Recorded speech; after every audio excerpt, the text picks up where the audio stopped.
You guys have seen more of Dylan Gabriel than I have. I was surprised to read that he's 6 foot, 200 pounds. Yeah. Yep. He's a college. He's a really, really, really good college quarterback whose pro prospects are limited by the size. Which is why he's there. Is sixth year, I think, in college football now. Yep, Chase Allen Bowman, who I think I just read got an 8th year, who is the son of a Penn State former Penn State tight end. He's been at like 9 schools and Oklahoma State 3 times. I don't know what it is, but yes. But back to Dylan Gabriel. Yeah, he's a facilitator, and that's what makes him really, really good. Big Ten Offensive Player of the Year by being able to get the ball to those places and pad up those stats.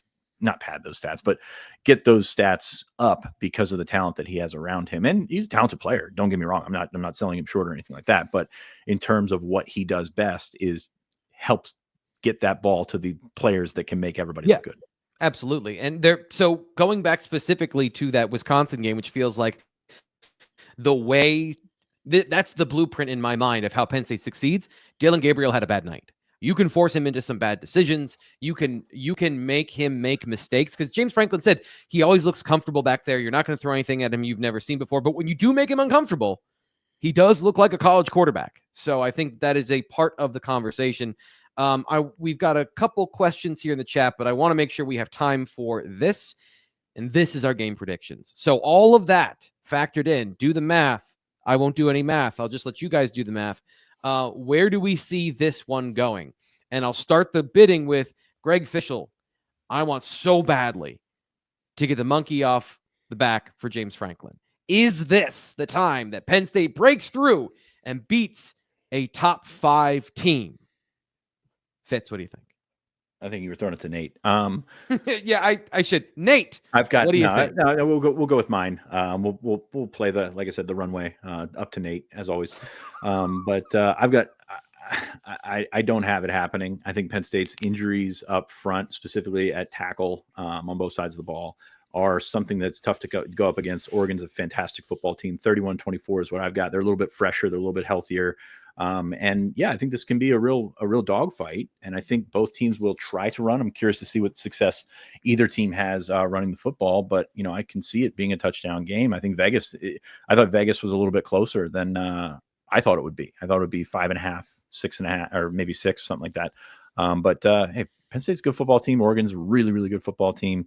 It's going to be fun, I think. And I don't see too many instances where Penn State gets reeling and has to do that. But yeah, you got to avoid the slow start. Got to avoid Oregon from jumping on that. And you got to finish your drives.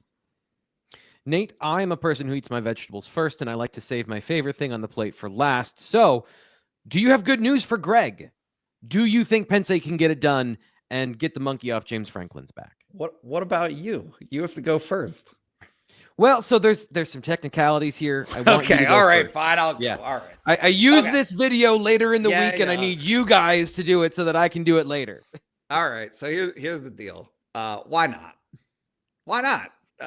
Yeah, Penn State by a point. I think that, and you're gonna crush me. This game's going to be weird. There's not going to be anybody there. Nobody from Oregon is coming to this game, and Penn State fans might drive, but flights are stupid expensive. The get-in price yesterday was $12 to go to this game. It's just going to be a weird environment for a college football game.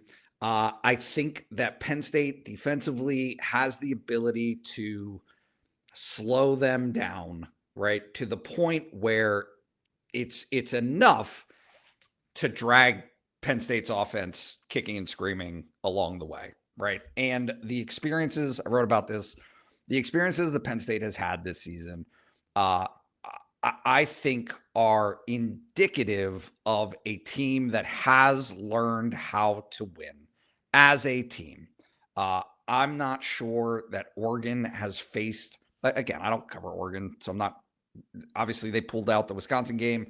They pulled out a Boise State game early in the season where they were under some duress. But I just think the amount of things that Penn State has had to hurdle sets it up well if they can get it to the fourth quarter where they will have a shot, right? But you have to get there. They have to do enough in the first 3 quarters to not be playing from 17 down, because if they're playing from 17 down, it's not going to work out. But I do think that Drew Aller has shown that he can do it.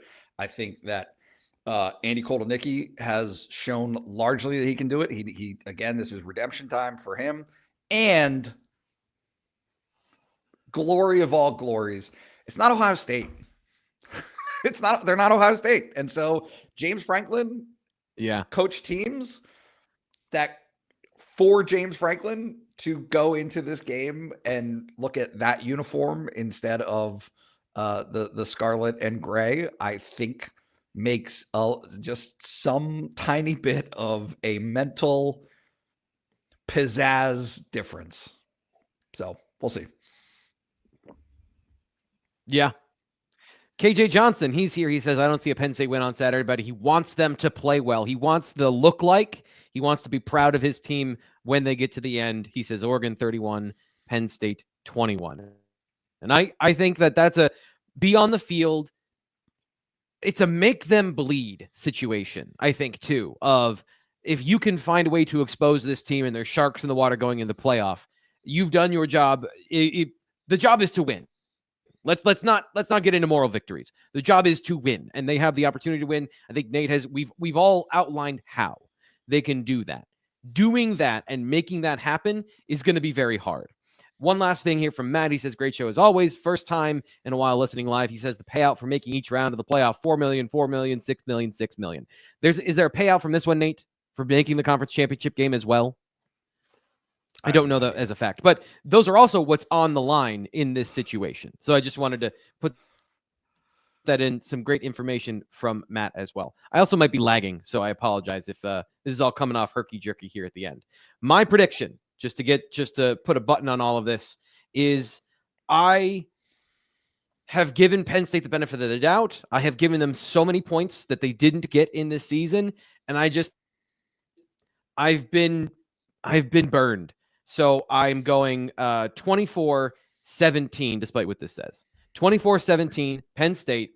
And I think there is a path to victory because I agree with you guys. I think they can score in that 24-point range. But the schisms in this offense, to me, are going to come back and be a problem.